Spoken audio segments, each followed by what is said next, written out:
संपत्तौ विपत्तौ च महताम एक रूपता।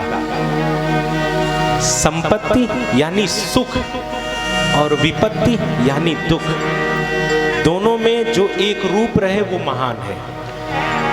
मैं ऐसा इसका अर्थ करता हूं। ये कैसे संभव है?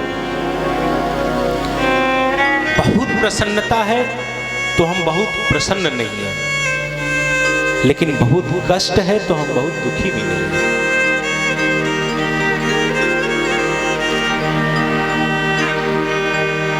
अति दोनों की उचित नहीं है।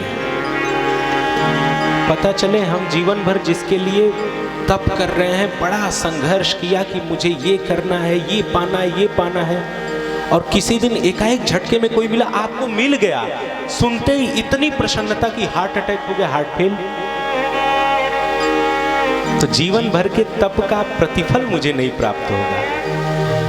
यदि जीवन सहज चल रहा है, कोई एकाएक अप्रिय घटना हो गई, कोई सुना दिया कि ऐसा हो गया आपके साथ, वहां भी हार्ट अटैक आ जाए, तो ये भी उचित नहीं है। अगर बुरी परिस्थिति है तो मुझे दंड की तरह खड़े होकर उसको संभालना है। अगर अच्छी परिस्थिति है तो हमारे आसपास जो है नाचने कूदने दो, मैं दंड बन के खड़ा रहूंगा कि मेरे आसपास घूमो। और ये महान समाज में एक आध होते हैं जो कहते हैं ना कि दंड एक जगह बांध दो तो नौकाएं, सारी नौकाएं उसमें बांध दो, वो आसपास घूमा करेंगी, भटकेंगी नहीं। वो दंड जो होता है वो महान आदमी होता है। समाज में एक आध होते हैं। और हमारे शास्त्र क्या कहते हैं? संपत्तौ विपत्तौ च महताम एक रूपता। संपत्ति और विपत्ति में महान लोग एक रूप रहते हैं। अब एक सूत्र समझिए, जो अभी आपने भजन सुना कि हे शंभु तिहारी इच्छा पर, आपकी इच्छा पर, तो महान बनने के रास्ते में जो हमारा सहयोग करेगा वो यही सूत्र है कि हे प्रभु, मैं बहुत बड़ा बन रहा हूं, आपकी इच्छा है। तो मन में अहंकार नहीं आएगा।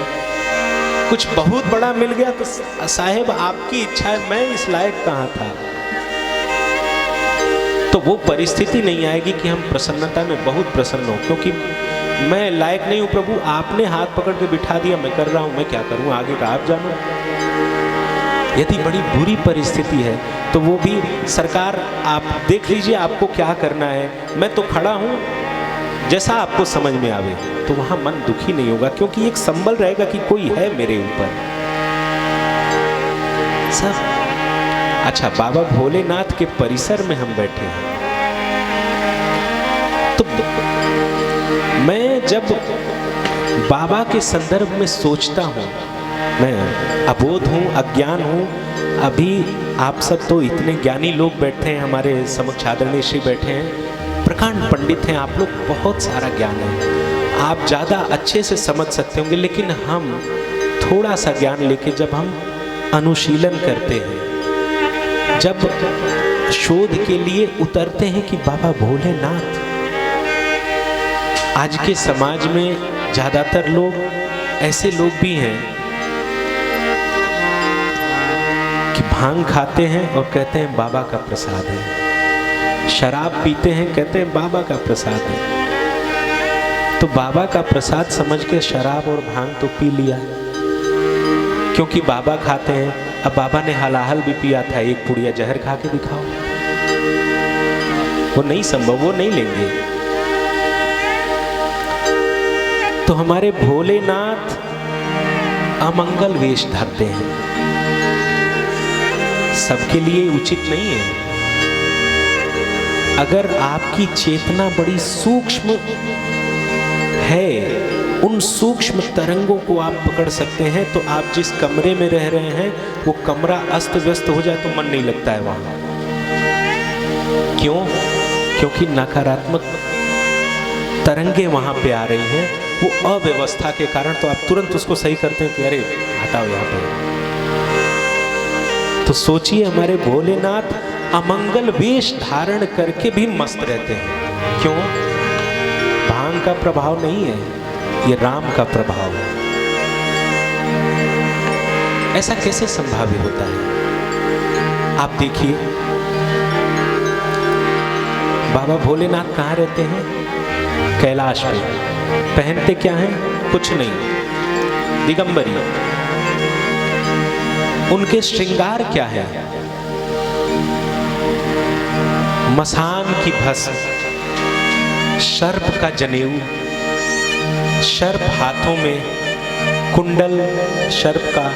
विवाह करने गए तो मोर भी सर्प का।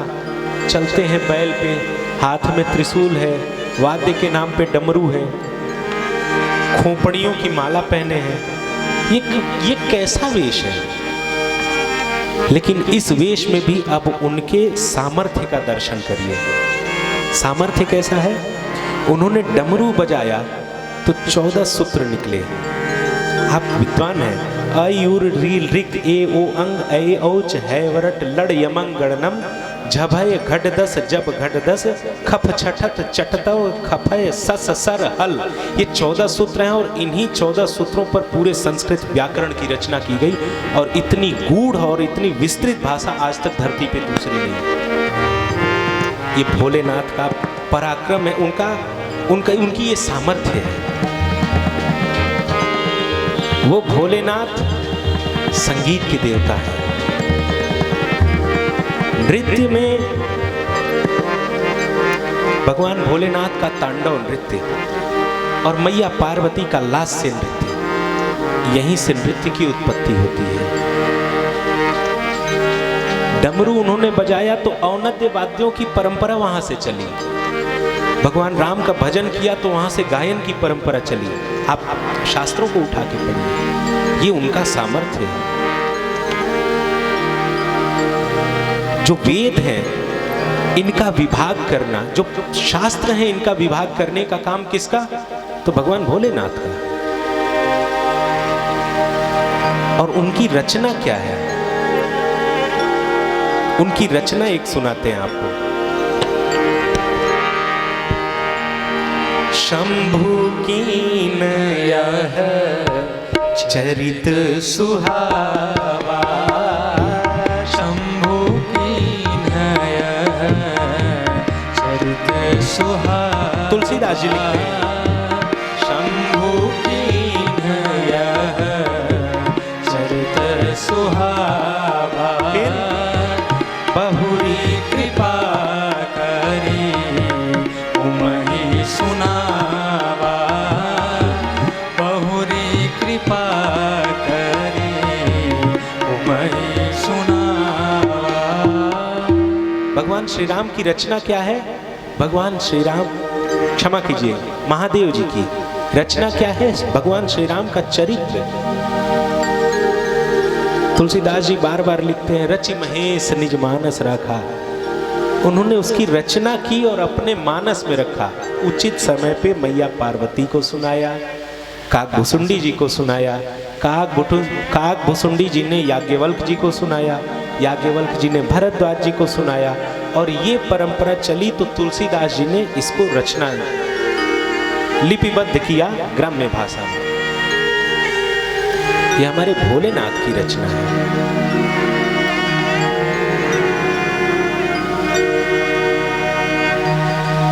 और बाबा भोलेनाथ इतने सामर्थ्यवान हैं। तुलसीदास जी जो लिखते हैं, तुलसीदास जी जब बार बार कहते हैं कि ये भोलेनाथ की रचना है तो उन्होंने उद्घोष के साथ कहा है कि बाबा भोलेनाथ को सबसे प्रिय क्या है? तो वो राम नाम है।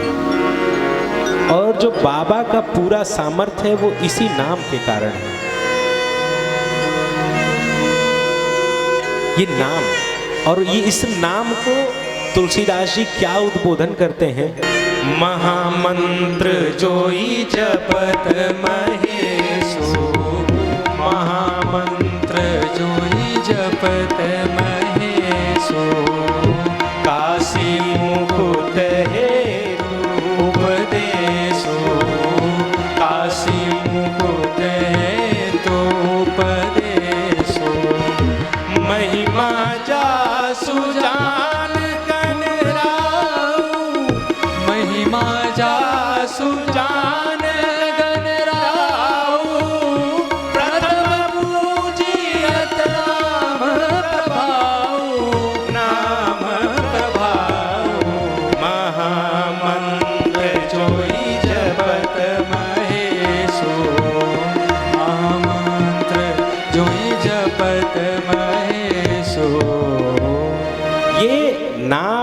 मंत्र नहीं है, महामंत्र है। ये बड़ी प्यारी बात है कि वर्तमान समय में यदि हम किसी मंत्र का अनुष्ठान करें आदरणीय श्री, तो बड़ा कठिन होगा।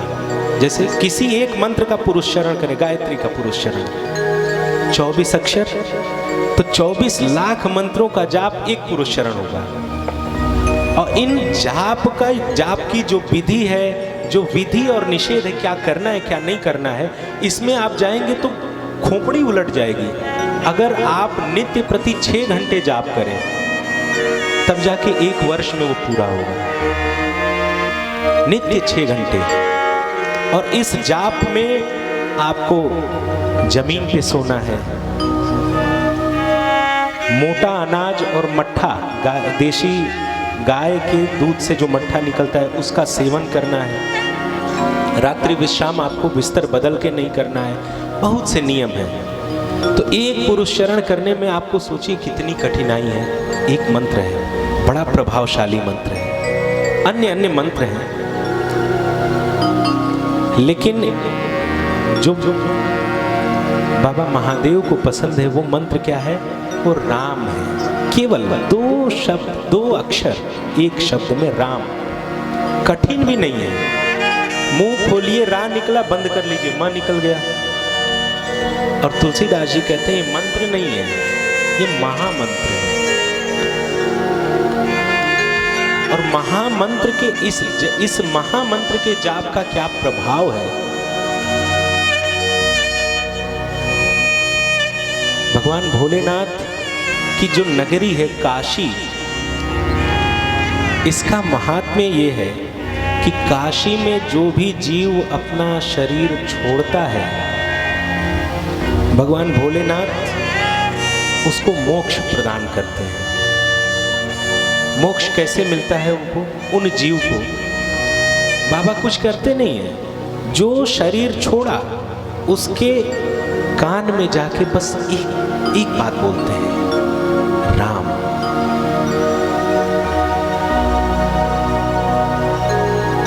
ये उस महामंत्र का प्रभाव है और बाबा को तो अत्यंत प्रिय है।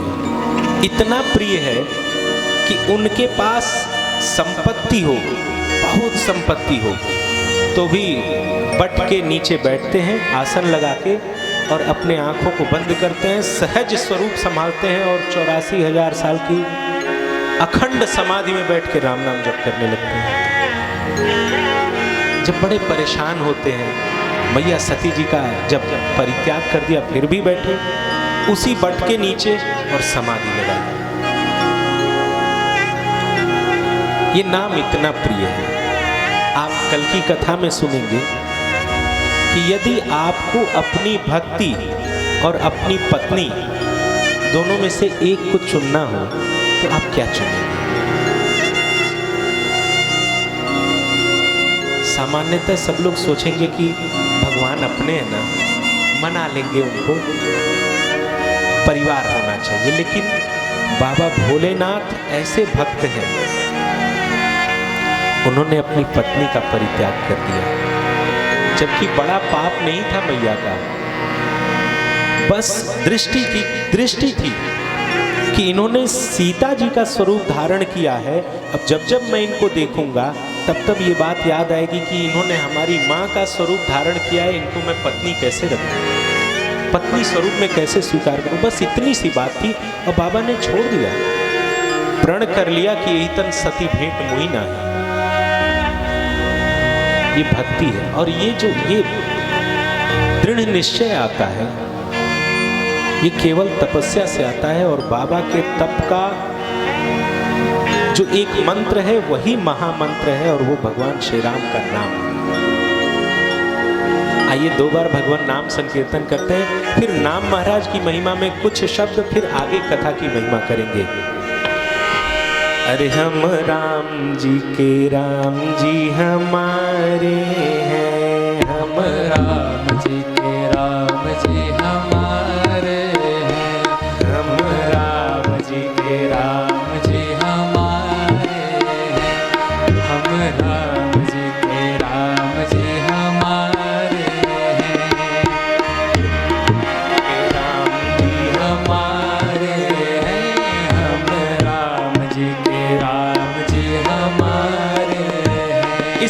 का विश्वास करिए कि हम उनके हैं, वो हमारे हैं।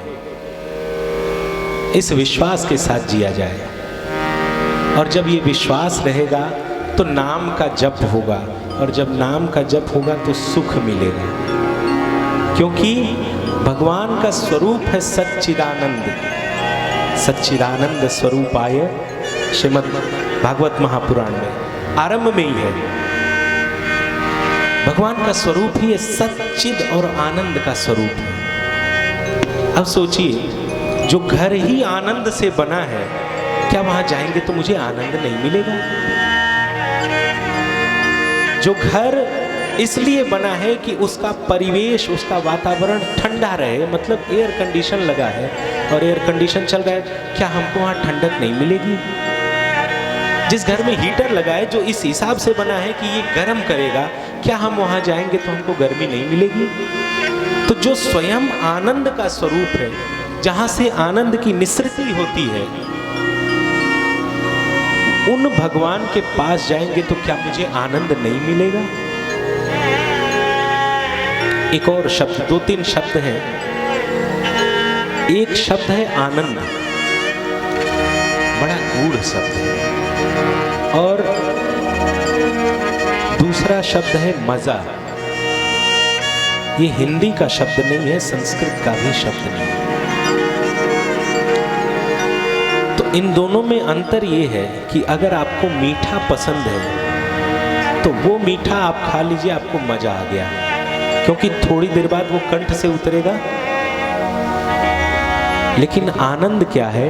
एक बार आप स्नान करिए आनंद के समुद्र में, और लंबे समय तक उसी मस्ती में झूमते रहेंगे। ये आनंद है। जब आपके घर कोई छोटा बालक हो, अभी चलना नहीं जान रहा है, वो दीवार पकड़ के और डगमगाते हुए आपकी ओर बढ़ा और गिर गया, आप दौड़ के उसको उठाएंगे, झाड़ के अपने आलिंगन करेंगे, गोद से लगाएंगे, फिर वो कुछ तोतली भाषा में आपसे बात करना चाह रहा है, आपका कान खींच रहा है, आपके गाल खींच रहा है। उस समय जो हमारे मन की स्थिति परिस्थिति होगी, वो मजा की नहीं होगी, वो आनंद की होगी, क्योंकि उस बालक के सो जाने पर भी प्रेम से उसके मस्तक पे हाथ फिराएंगे। आज पहली बार चला है, कहीं पैर में दर्द ना हो रहा हो, ले इसकी मालिश कर दें, थोड़ा पैर दबा दें, ये आनंद है। ऐसे ही जो ध्यान करते होंगे उन्हें ये पता होगा कि जब ध्यान एक जगह स्थित हो जाता है, तब वहां से एक विशेष मन स्थिति उपस्थित होती है, वो आनंद की होती है। अब मैं कहूँ इस व्यासपीठ से, बाबा के प्रांगण में, उनको उनकी उपस्थिति में, कि जहां जहां आपको अंतर्मन में आनंद की उपस्थिति महसूस हो रही है, आप समझिए कि भगवान की उपस्थिति है वहां, क्योंकि भगवान है तभी आनंद है।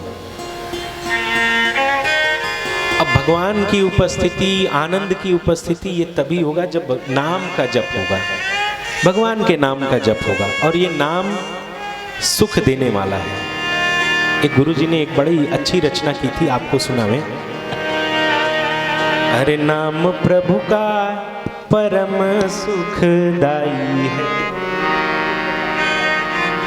नाम प्रभु का परम सुखदाई है, हरि नाम जाप कीजिए, नाम प्रभु का परम सुखदाई है, हरि नाम जाप कीजिए।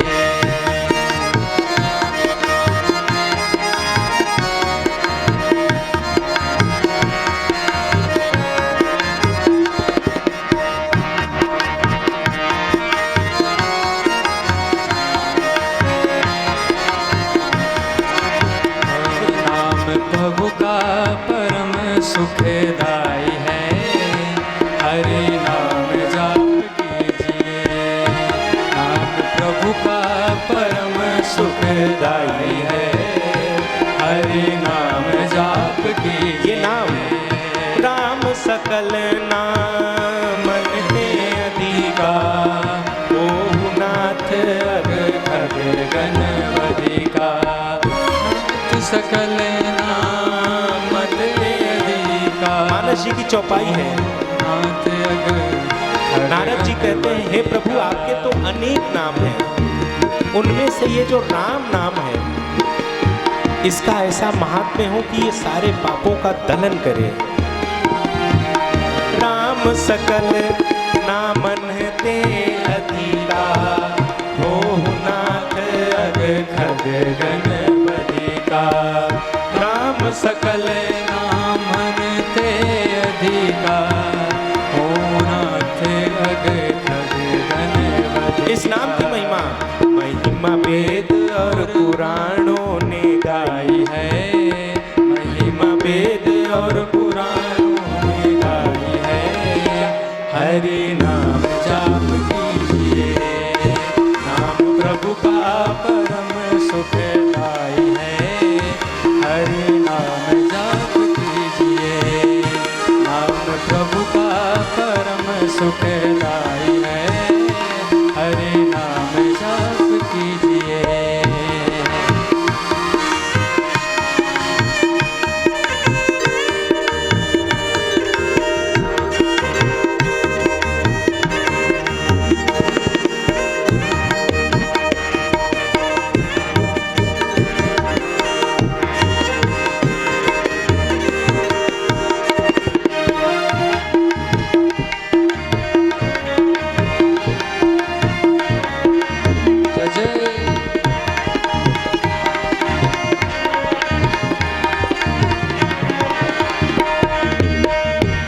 हनुमंत विपत्ति प्रभु सोई। तब सुमेर क्या विपत्ति है? कह हनुमंत विपत्ति प्रभु सोई, जब तब सुमिरन भजन न होई। कह हनुमंत विपत्ति प्रभु होई, जब तब सुमिरन भजन न होई। साबदा भजन बिना आई है, सारी विपदा भजन बिनो आई है। हरि नाम जाप कीजिए, नाम प्रभु का परम सुखदाई। हनुमान जी कहते हैं, हे प्रभु हरि नाम विपत्ति का समय कब है? वो विपत्ति का समय है जबकि आपका भजन सुमिरन न हरि नाम जाप कीजिए। हरि नाम जाप कीजिए।